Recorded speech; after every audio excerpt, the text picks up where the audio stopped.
to say a question? I mean, Doctor Who has always got a special place in my heart because it was the first real thing I did, and that was the most wonderful experience. Working with Alex was amazing, working with Matt Smith and Arthur Darvill, that was probably what I took away from it that was the most important to me.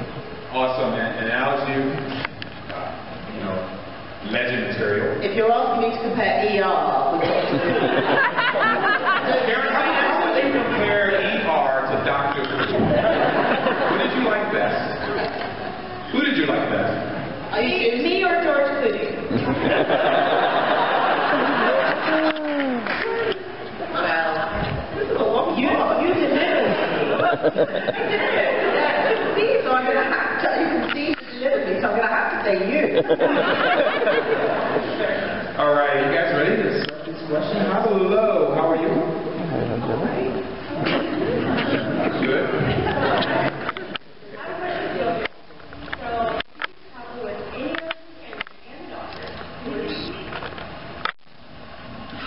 You're going to say Jesus again?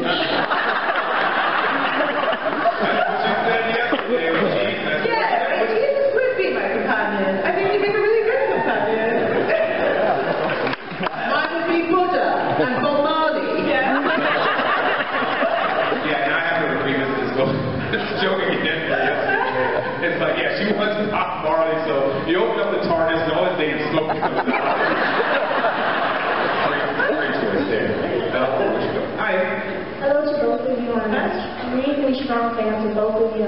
Alex, I've been following you since I can't even tell you how long. I'm a 30-something year movie, and so I really have to tell you I empathize with your characters, and I cannot believe the power that you have as female characters.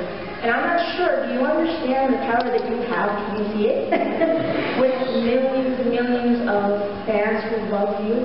Do you want to express to us a little bit about how you feel your characters are spreading the message of being a positive female role model, or just a role model in general?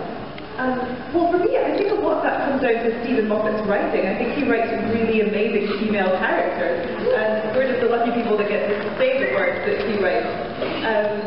So that's a large part of it, really, isn't it? And I think that the one thing that I was not expecting, and I think it will go for Karen as well, because whenever we come to conventions or have an opportunity to meet fans, so many people will come and share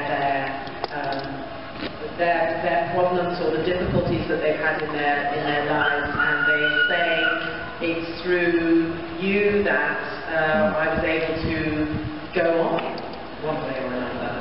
And I don't think either of us expected that our characters would have that sort of powerful connection to people who were in desperate times themselves. And I don't really fully understand, to be perfectly honest, why there is that. Why people do get that from say, my character, character.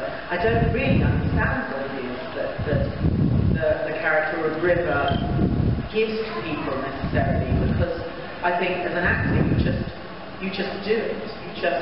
You just respond instinctively to the lines and to the situation, and without really thinking any further than that in a way. So I'm incredibly moved and honoured that people have found strength through Doctor Who and through the characters and how we portray them, and just stay strong is all I can say. Well, I think unconsciously you're doing such a positive.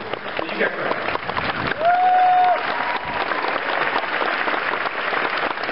And this is basically a credit to you. I think unconsciously what you are basically portraying out there is not ego-based, which is a cool thing, because it's not ego-based. But the result from it, with people like, where'd you go? With the young lady coming back and saying what you have done to the audiences and people out there is pretty much a testament. And I think that's what a lot of people want to do in life, is leave something behind that is totally, that's her way. They want to leave something behind that's totally positive, and it's not purposely done. Did it, and I think that was pretty much the point. It's like, you're thanking you, so thank you. Yeah.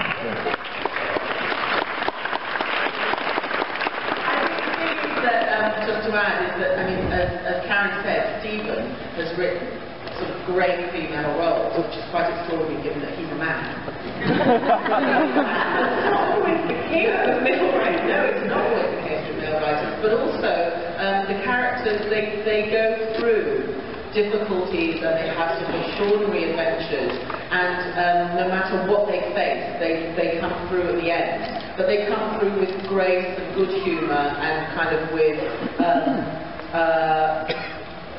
they remain themselves, they remain true to themselves, and that's, I think, positive, and that should also be a great message for people watching. Awesome. Where are we on this one? Yeah. Hi. Hi, my name is Chelsea. I'm a filmmaker and actress here in the state of Florida. So I wanted to quickly say some statistics real quick.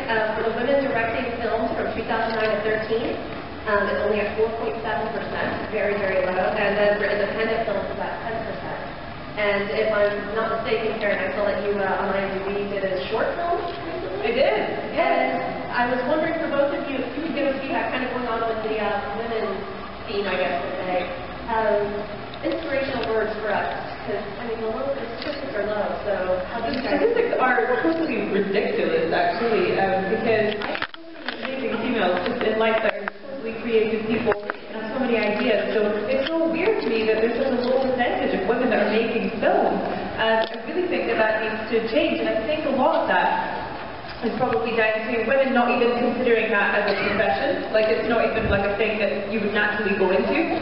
Whereas acting is probably more plausible for females to go into, but to be a director, to be the leader of the entire team, the boss essentially, is not something we automatically think of. And I really think that we should, and it's something that I would love to get into, and so I directed my first short film, the one that you referenced, called Coward, yeah, I'm just going to put that out somehow, at some point. I don't really know where, put it on the internet probably, tweet a link or something, but I loved it, it was so cool, and everybody was really respectful, and I think we did a good job. Well, we'd love to see that as soon as possible, and you're right, you have to put it on the internet. I think it's going to premiere at Edinburgh Film Festival, and then I'll be allowed to tweet it out. Awesome. Yeah. Hi. So music is a really big part of my life, so I'm very, very curious to know if you could take one album with you on a desert island, what would it be and why? Bob Marley?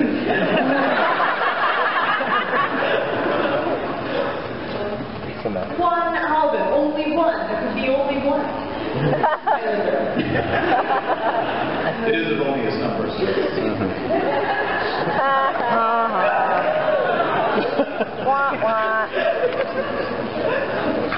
Okay, I'm going to say, I know this might sound a little weird, but if I was on a desert island, it would allow me to sort of express myself creatively while it's playing, rather than just listen.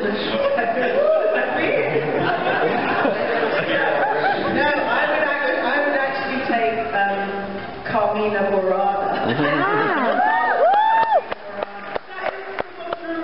I know, I'd be sort of, I'd keep myself company. So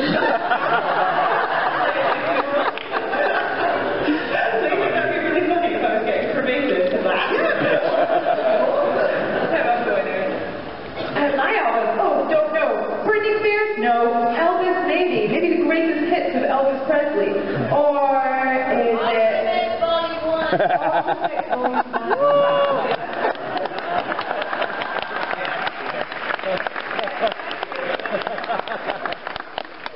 Thank you, guys. Definitely for me. Hi guys, I'm Madison. I have an incredibly serious question for you. Have you ever eaten something off the floor because of the 5-second rule?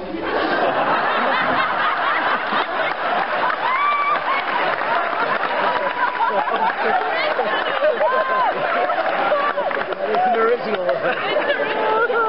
I kind of do every day.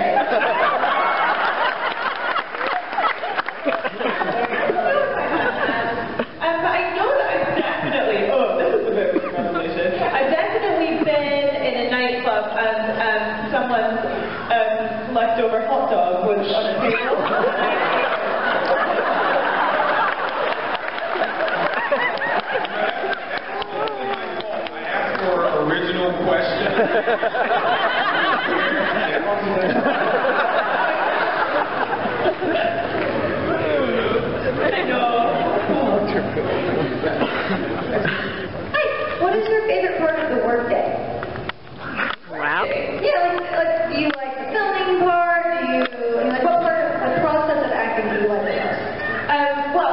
actually, what's interesting about acting is you only act for a very small percentage of the day because you're in makeup really early if you're a girl and you have hair. And then you're waiting around to rehearse and then you're waiting for lights to be set up and then everybody's like, no, move slightly to the left and it's all of this. And then when you get to the filming, it kind of goes really quickly. It's everything that's sort of the build up to it. But yeah, the most enjoyable part for me is definitely when we're actually acting in a scene and interacting and all of those things. Because obviously your makeup and guardians took forever. 5 hours, so forever. Yeah, that was a long time. Although Dave Bautista had to stand up during his 5 hours. But he's a wrestler. I quite like being in hair. I quite like sort of, you know, I mean, you would sometimes come in your pajamas. Yeah. And you know, you go terribly sleepy, and then just to actually see the character and sort of transform, emerge in front of your eyes. Yeah, it's kind of quite nice. And also, you go back to sleep. Yeah, oh my god. On Doctor Who, my makeup artist would let me recline the entire way back. And she would work with me like as I was horizontal, so I was just sleeping. She absolutely was. You were upright, you were alert. Yeah, I was alert. Awesome. Hi there. Are you a cat person or a dog? I'm both, actually. I grew up with... had a little snigger there. I grew up with cats, and my cats always only had the same name. So we had, I think, probably 4 pairs of cats called Gobelino and Sutica. And that is a book. There's a book that I grew up with. And then, but now I'm a dog person, and I've had 2 dogs who both now just sadly departed. But I'm absolutely a dog person. But I like them. I've never had a dog, but I have had a cat called Fuzzy. But I think I'm a dog person, and I just haven't had a dog yet. You're a hot dog person.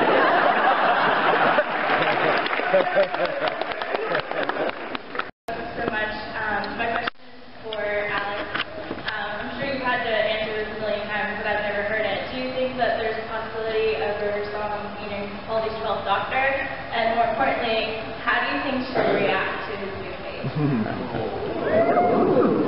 Well, she's dealt with a lot of faces in the past, so I don't think that it would be a surprise necessarily. To answer the question that you got started to ask, all I can say is, spoil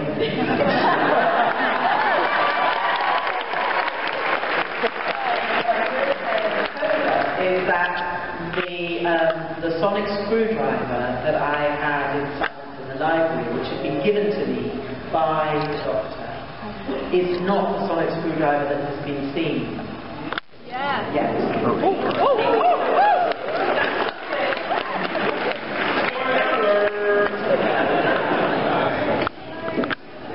Amy is my favorite comedian, but this is for Alex.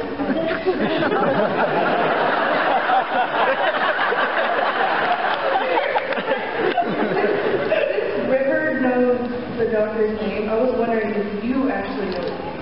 Of course. I do. So badly. Give us the first letter. No. Even Stephen Moffat doesn't know his name. I do.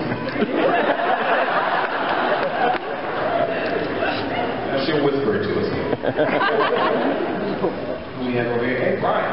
Oh, somebody else. Who do you have there? So, if either of you had the chance to be cast in Game of Thrones, Oh! what character would you like to be?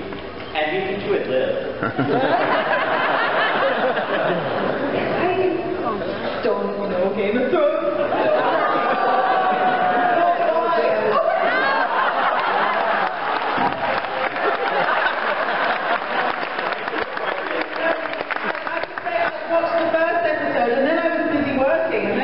There were so many of it. You have to start at the beginning. Yes.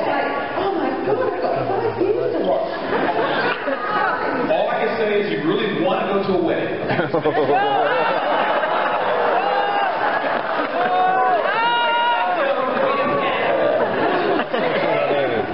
red weather. I binged on it. I literally, someone sent me all 4 seasons, and I did it in a weekend. Because I don't have HBO, so listen to all 4 seasons. I love it. Yes.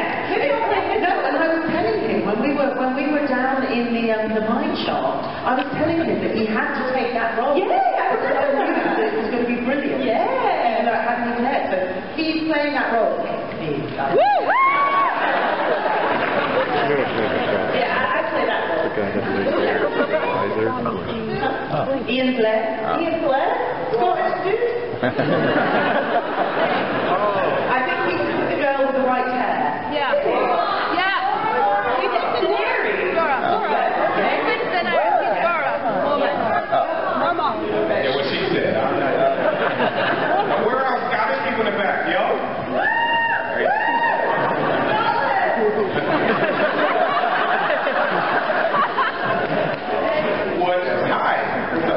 Hi, I just wanted to thanks for y'all being here. Best honeymoon ever this time convention. She called y'all and all that. Just hang on a second. You've got to get up here and take a bow. The two of you. You've just got married. Yeah. Come on.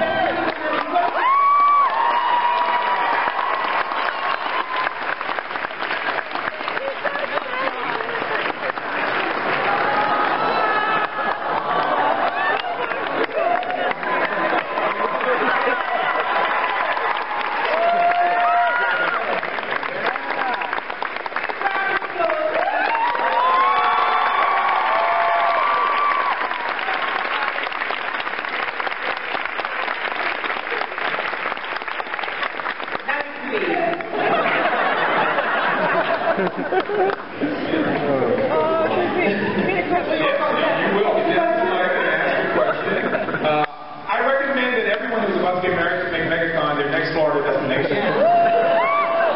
What's your question, dude? We wanted to know, if you all couldn't be actresses, what profession do you think would be your dream job and why? I would be a therapist because I think people's behaviour is incredibly interesting. I love just like watching people. I look like I have a staring problem, so I think people think I'm probably a bit weird, but really I just like want to see how they're going to react to something or what they're going to do.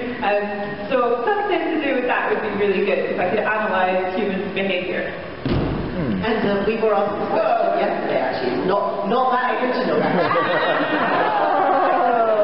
And I said I'd work in claymation.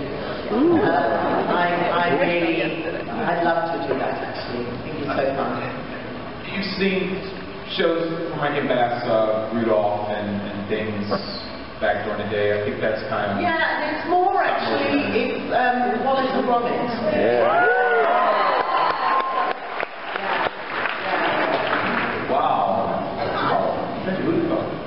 Hey, buddy boy Brian. Alex, Karen has been on the show twice as 2 different people. If River's Song is truly over with, would you go back to Doctor Who as another person, and how would you describe it to Muppet? River is never truly over with. I'm actually aiming to be on Sherlock.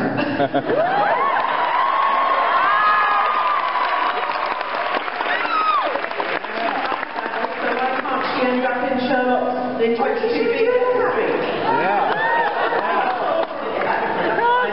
But I've got to try and convince Moffat first. She is in Sherlock, isn't she? Just convinced her to start shooting. So my question for you is, since acting is the art of portraying someone who's not yourself, how are you personally different from the character you portray on Doctor Who? Oh gosh. I feel like I am not as sassy as Amy, I think. I mean, I'm not really. I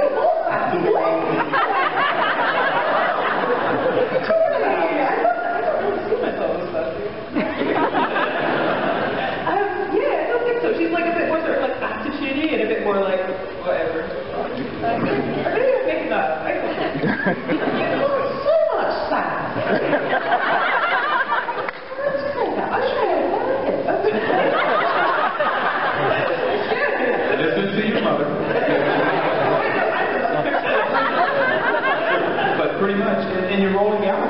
mean, Guardians, you're pretty much a badass. I mean, that's some serious attitude that you That's what I mean though, like, when I'm acting, I feel like it's really easy to be sassy or like have attitude and just be like, I'm here. But as a person, I just don't feel that.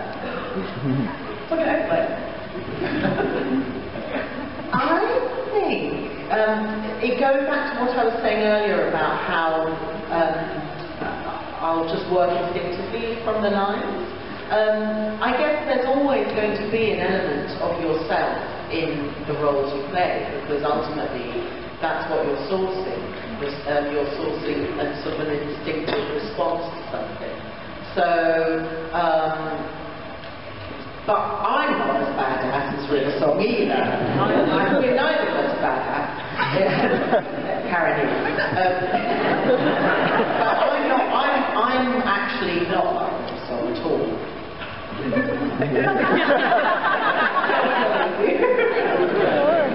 Hi. I see you. Let me step out a little bit so they can see you. There you go. Hi. Why did you choose to be on Dr. Who? Me, I mean, it wasn't really a choice. It sort of like came to me and I was like, yes.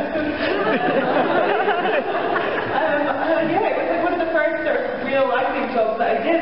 And it was just the coolest thing in the world. And Doctor Who in the UK is like this national treasure, sort of iconic thing that you grow up, like you're born knowing what a Dalek is. It's like a national institution, so it was like a no-brainer. As soon as I had the opportunity to be a companion, I just like grabbed it with both arms. When you were offered the role, I mean, stupid question. Apologize. What was your expression when you got it? Because obviously you went through an audition process, right? Yes, 2 auditions. You took two auditions. Yeah. Okay, and then when the phone call came. Yeah. Oh, that was the best day of my life. Where were you at the time? I had an audition that day. And I was like, everything is going right this day. Like my hair, clothes worked. It was like everything was happening. And then did the audition, and I've never been that nervous in my life. And then when I came home, I got the phone call, and I was on my bed in my bedroom, and my agent was like, "You got it!" And I was like, "Relax, like, this is a joke. This is like a cruel joke that you're doing to me." And then I started crying, and my boyfriend at the time had no money and had bought a bottle of champagne with everything he had, and I was like, and then you dumped him. Well, we were together for a few years. How about you? I was already living in America, so I didn't know about the sort of the phenomenon that Doctor Who had become with the reboot. And they had wanted me to be on the show earlier in the episode where the adipose come. And I was offered the role of the sort of the headmistressy lady who looked after the adipose. And I was working, sorry, I'm just rearranging myself. I was working at the time, and so I couldn't do that role. Thank God.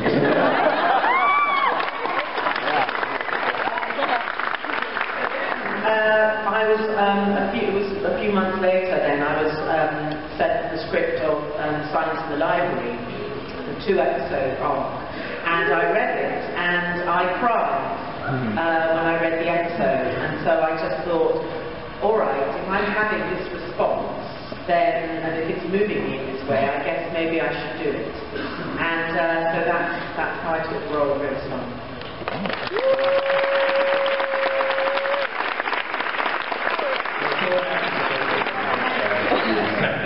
Because it is an offer. You said yes, you would do it. What side are we on? Hey, oh, dude. Hey, man. My name is Tina. I have a question. How was it like working with the props and the dog and see all like the electronics moving? Oh, wow. It's really funny when you meet the men who operate the Dalek, and that's their real job, Dalek operator. That's a real profession. And they're like these really sort of like graceful dancer guys, which really sort of like brings the sort of fear factor. They jump out of the Dalek. So that's really funny. And then there's like a man called Nicholas who does the voices with this voice changer thing. He's like, what should I say?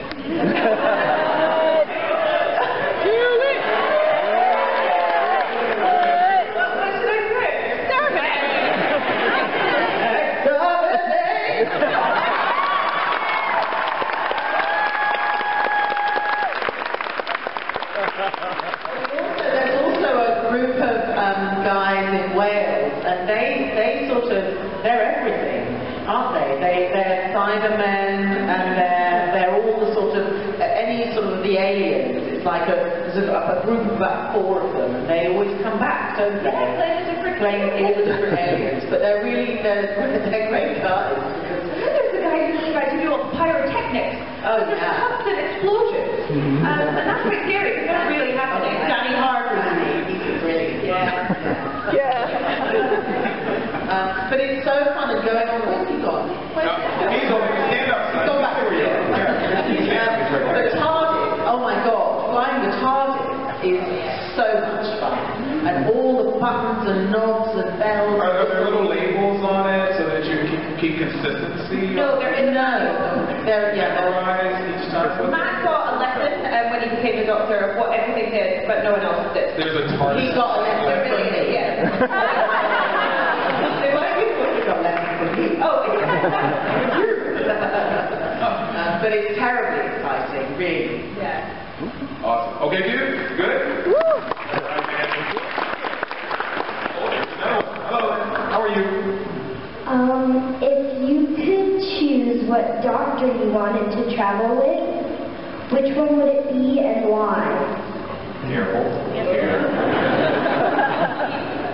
Can we choose our actual doctor? No. I mean, I'm biased. I'm going to go with Matt Smith. But if I had to choose someone who's not Matt Smith, I'm going to go with Tom Baker.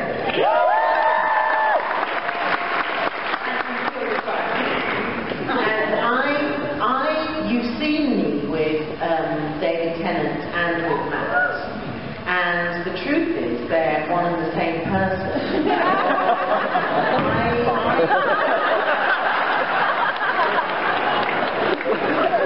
I'm trying to travel, I've been with them all, really. And so I don't have a favourite because they're the same person. Oh, hold on, son. Who's your favorite doctor? My favorite doctor is the new one.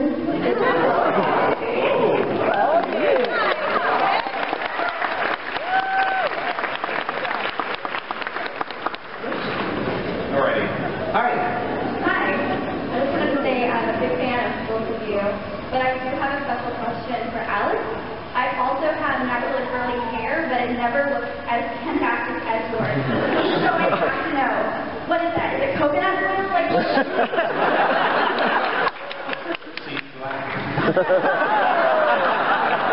A lot of people say that, actually. Yeah, they do.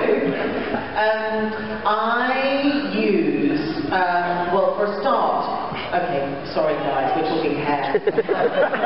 Your hair texture looks different to mine. You've got like a nice smooth texture hair. Nice, okay, straight. Okay, mine's like horse hair. So I just constantly try out different products all the time. I still haven't found the perfect one. And I do have a hair top that, you know, to sort of just tidy it up because it does look like a nest. What does your makeup artist use before you go out on set? I'm sure they have something to apply.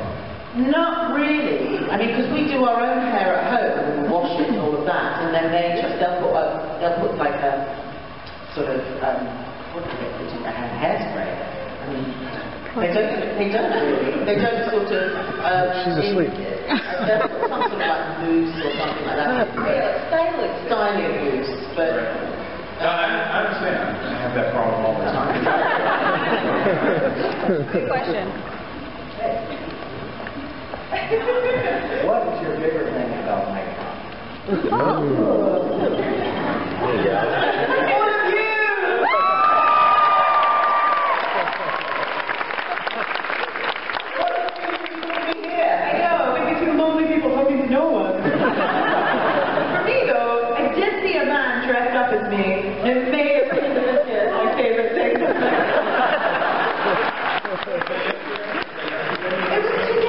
Is that man here? Where are you? Yeah, I'm up here in the room. Anyone? Here. Beautiful.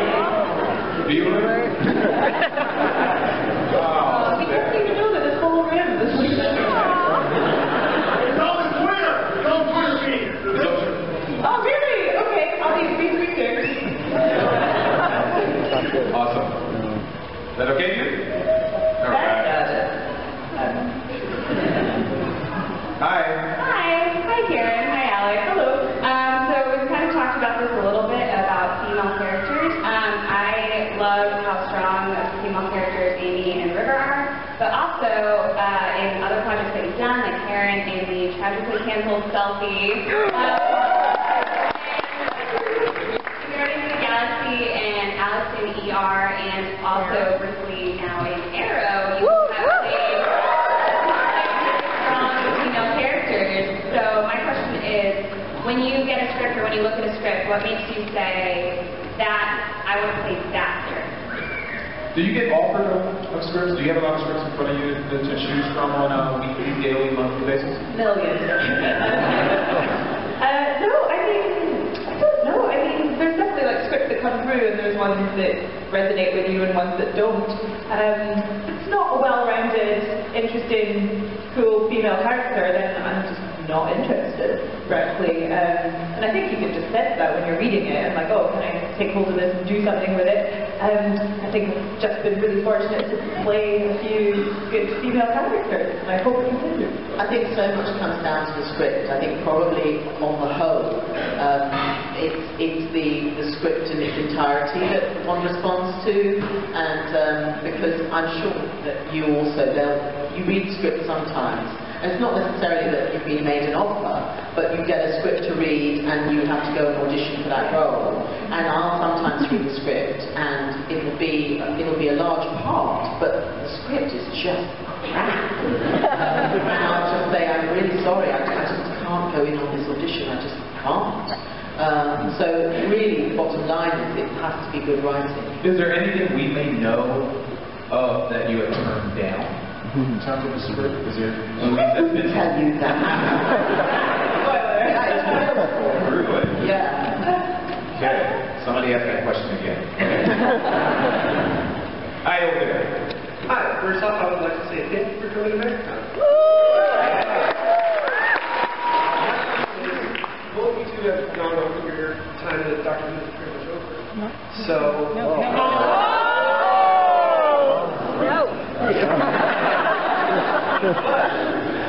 But most people here will always remember you as River and Amy. And is that?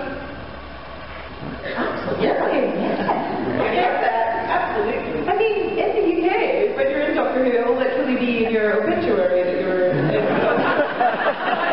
I'll be like, former Doctor Who companion. I'm what I do for the rest of my life, and I'm cool with that.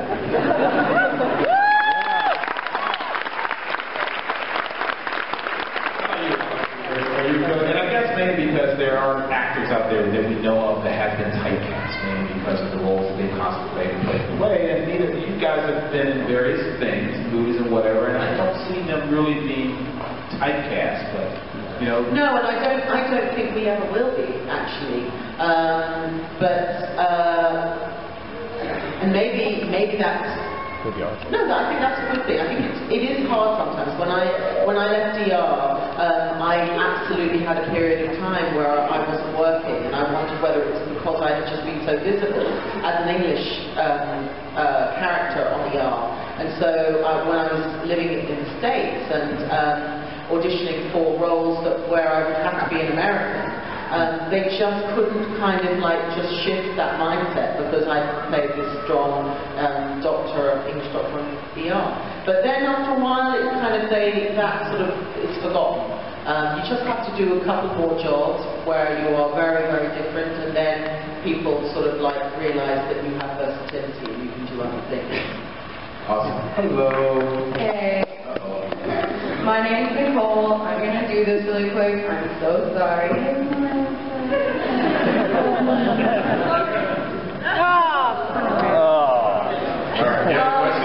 Yeah, I do. Bye. No. Okay, so me and my friend saw Oculus when it first came out, right? I really liked it as what it is, and I think most people thought it was going to be a scary movie, but it's clearly a thriller or whatever, and that's how we came out of it. So that was your first, like, kind of big movie role outside of Doctor Who, which was a very obvious script. Like, you look at that and you're like, duh, this is Doctor Who, this is going to be good. How did you know Oculus was going to be good? I didn't at first. until I've read the script, because like sometimes you get sent a little log line of what something is in an email before you actually get the script. So I was like, okay, a horror film, and I love horror films. Not all of them are amazing. So, but then I finally got the script, and I read it, and I was like, this is really interesting. It's a cool, original idea, and I get to do a 10-minute monologue in it, and I think that was what sort of sealed it for me. Like I wanted to do a 10-minute monologue. And then I remember doing a Skype meeting with the director, and he was drinking coffee, and he didn't realize that his mug was a TARDIS mug. I mean, well, I was just like, this is his bag. And then I was like, yes, good case, I think the movie's going to be good.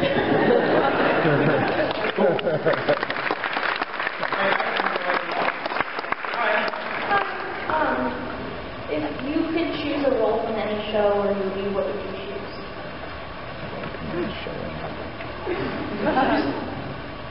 Oh, did you? Any movie?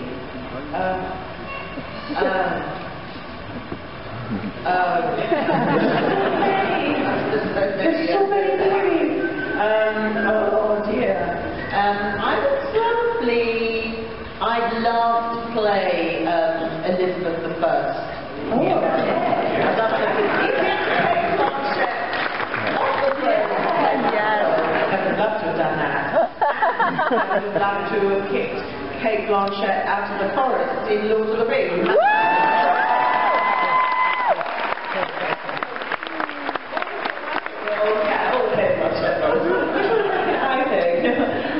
I would quite like to have been in Jumanji.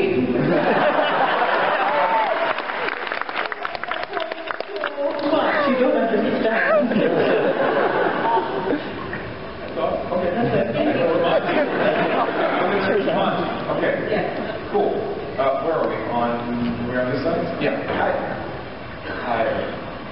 Hi, Karen. Hi, Alex. Hi. My name is Ethan. Nice to meet you guys. And I actually have two questions. Is that okay? Sure. About 1.5. Okay, go. Ironically enough. My question is, how did you guys feel when you were leaving Doctor Who? So sad. It was like, it just suddenly became so real. Like I remember my last scene was the one in the graveyard with the angel. And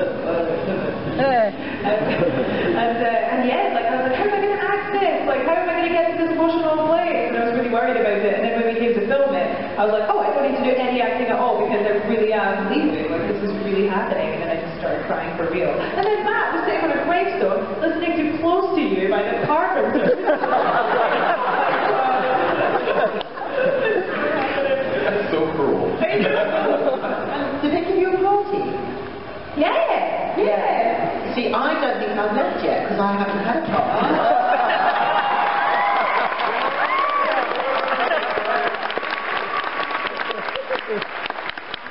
Oh, I'm done. Then you're probably not done. What's your half question? Karen, you're going to be in Guardians of the Galaxy 2, right? Yes. There you go. Go ahead. Does that mean you're going to have to get in our head shaved? The truth is, I don't know yet. I know that there has been word for ball cap, but I don't know if it's definitely going to happen, so I hope so. Thank you, brother. You do well. Yay,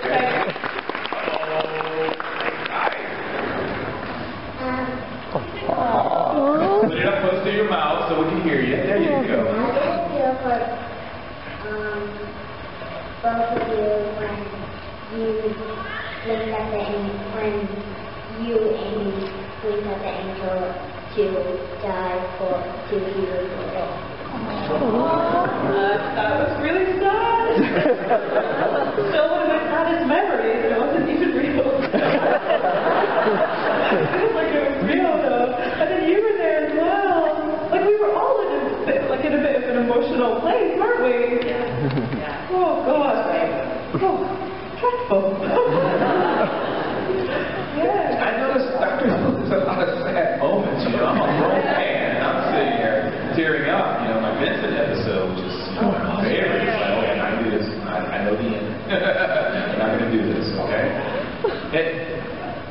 Is that your question? You have one more? You do have one more. Okay. Go ahead. What's your catchphrase? Whoa.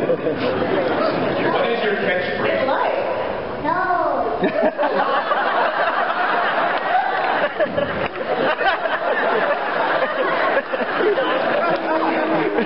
My favorite catchphrase as a character. Yeah.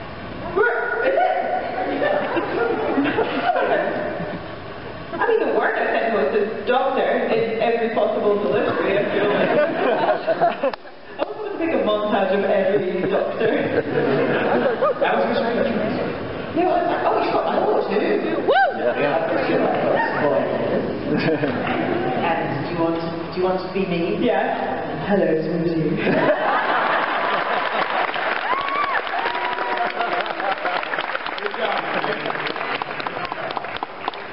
Hi, what's up? Hi guys. I was just wondering what the strangest thing your roles as River and Amy were playing to do. It's pretty strange to be playing mother and daughter. Yeah, that's strange. Oh no, we're not. I don't know. So you get mad at her and you say, go to your school.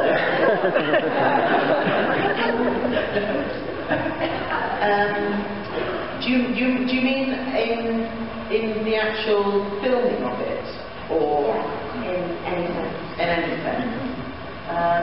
Is it weird doing a regeneration? I feel like that's kind of weird because you're like.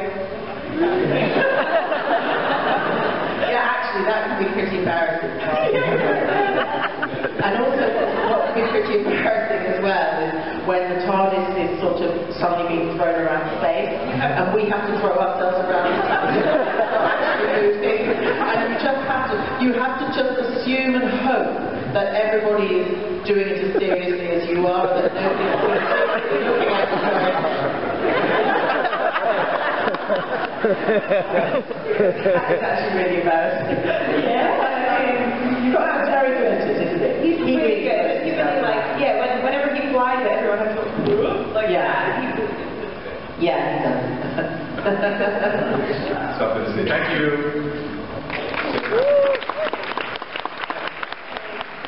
Okay, there we go. First off, don't go to a wedding in Game of Thrones. If it's red or purple, get together. Also, after Amelia Pond, I really want to name my first daughter Amelia. So, do it. Amelia Rose. That's right. Alright, so my question is, you know, Karen, you were in Guardians of the Galaxy, and then Alex, you were in Arrow. So I just want to know if you guys consider doing like any other, you know, superhero TV, movie, even if somehow you guys could, you know, get together and do it. I want to go visit Arthur Darvill of his new show.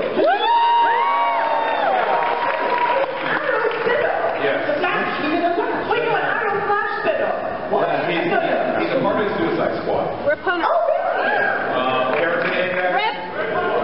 Say it again. Rip Hunter. Yeah, he's a time traveler. Yeah. Rip Torn? Hunter. Rip Hunter. Rip Torn. You guys would get in with time traveling. Well, you'll know how to do that. It's a spin-off of The Flash. Yes. Yeah. It's more of a spin-off of Arrow, not a spin-off of The Flash. Well, who the hell was he in Arrow? It'd be a new character of a spin-off team. It's a music. Yeah. Oh, that's Job security. Oh my God, that's Rory, that's Captain Jack.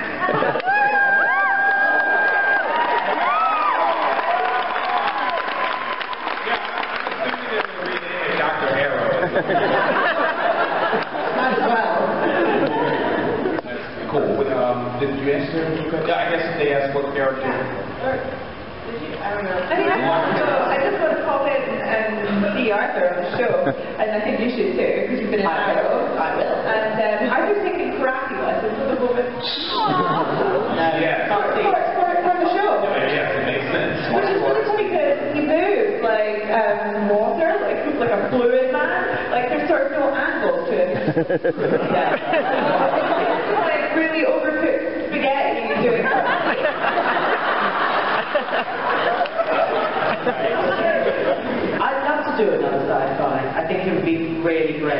It's you get to just do such fun things like be harnessed and fly through the air and stuff like that. It can sometimes hurt, but on the whole, it's fun.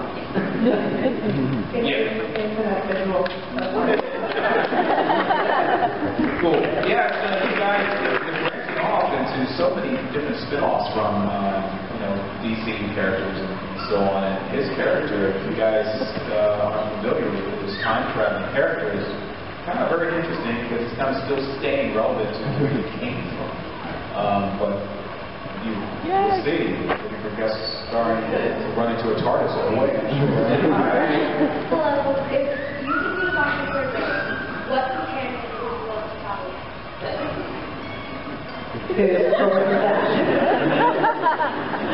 Can you repeat that, please? If you were the Doctor for a day, what companion would you love to travel with? We had a question like this yesterday. Is this a companion, you mean from all of the companions in the show, or you mean just in general? Any one of the companions past or present. Okay. If we could adopt him. I think I'd go for Sarah Jane.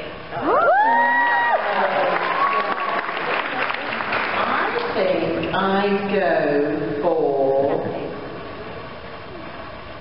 Amy.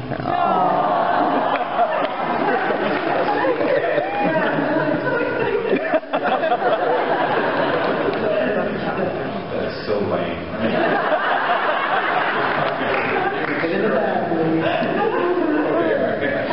Where were you?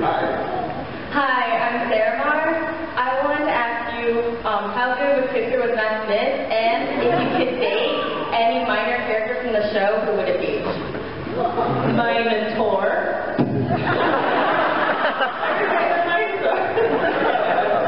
And I know why.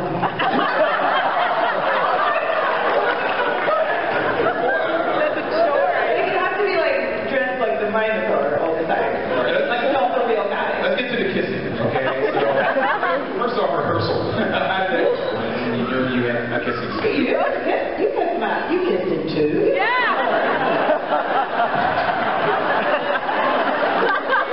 Okay, let's put it this way. He kissed you back.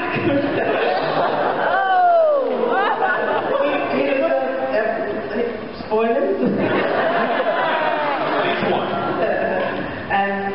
He wasn't bad. It was okay.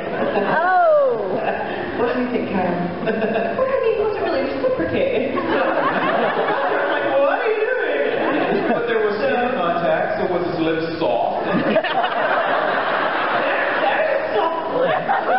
It doesn't even say that. You're helping people fuel the fantasy.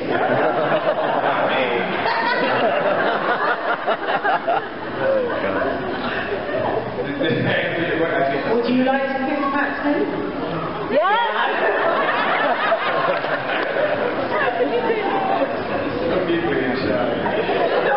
It's like that, and either giggling or it's like a witch slap, like a castle. Make a castle.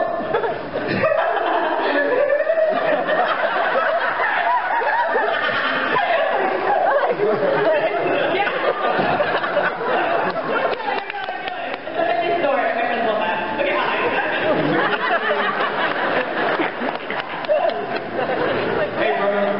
What's up, dude?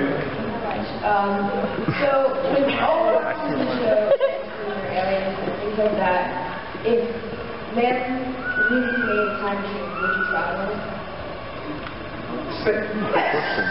Yeah, me too. If man really made a time traveling machine, I would travel in it. Sure. Yeah, I would. Would you? Depends. On what?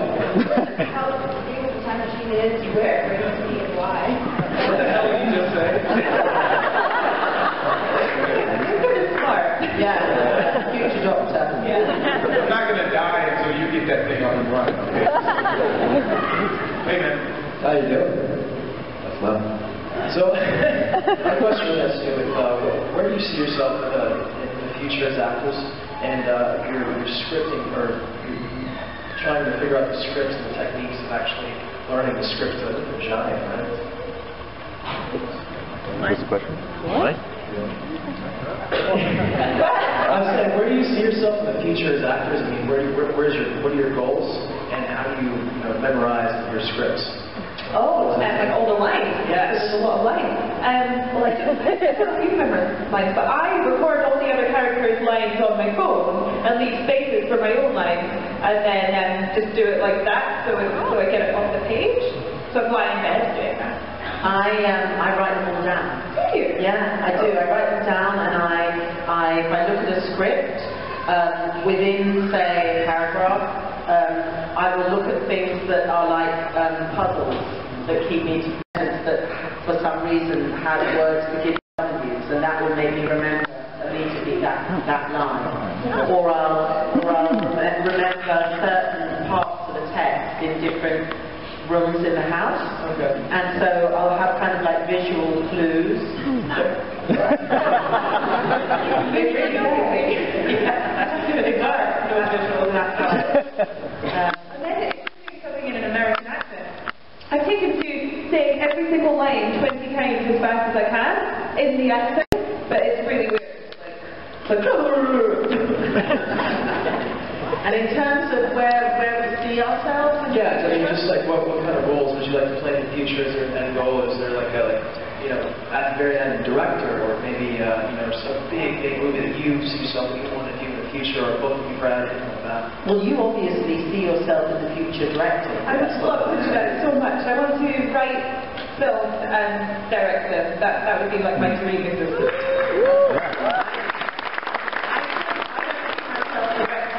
I'm just so daunted by when I watch people directing. I just feel like they have to know so much technical stuff that it completely makes me just think, no, there's no way I can do that. But I could write. Yeah, I could write. I have stories in my head. Thank you, I appreciate it. Well, that's the problem.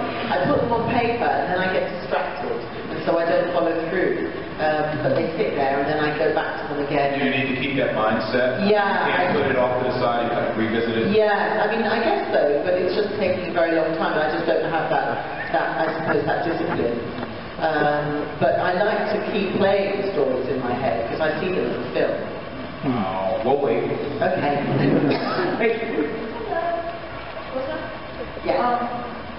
First of all, I hope that you finish writing everything that you're writing. I did write books, so I hope that you get that discipline. Congratulations. Thank you. My question is for Karen. What was it like playing in Selfie? I mean, it was so much fun in Selfie for me because, well, first of all, I grew up in American sitcoms, so, I mean, it was a dream come true for me to be in one, and we shot it on the same... Favorite scene from Oculus? Favorite scene from Oculus? It was probably, I mean, I loved doing that really long monologue thing, because that was just a challenge, because I had to get through the whole thing in one, but even though you cannot tell from the edit. But I would say actually eating the light bulb was really cool. Ew. Good. Hi guys, thanks for coming. Doctor Who is a really well-written show, and there are a lot of great life lessons that you can take from the stories. Are there any lessons that you've taken from your time in the TARDIS that you try to apply in your personal lives?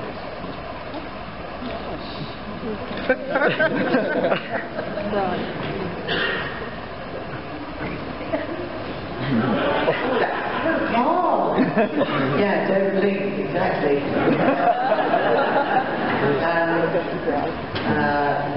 People lie. The doctor lies. Really? I mean, I suppose the big thing is that, and it's going back to something that I said earlier, is that they look out for each other. The doctor will always be there for. He'll always, in terms of River Song, she'll scratch something on a side of a cliff or whatever, knowing he'll always come. And I guess that's something that sort of one can apply to one's life, which is you make sure that you're always there for your friends. Yeah.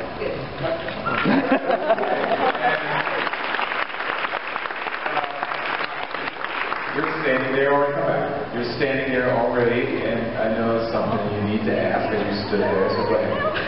Hi, Alex. Hi, Karen. I love how your characters inspire me so much.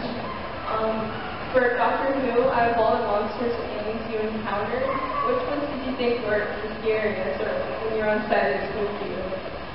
I don't remember.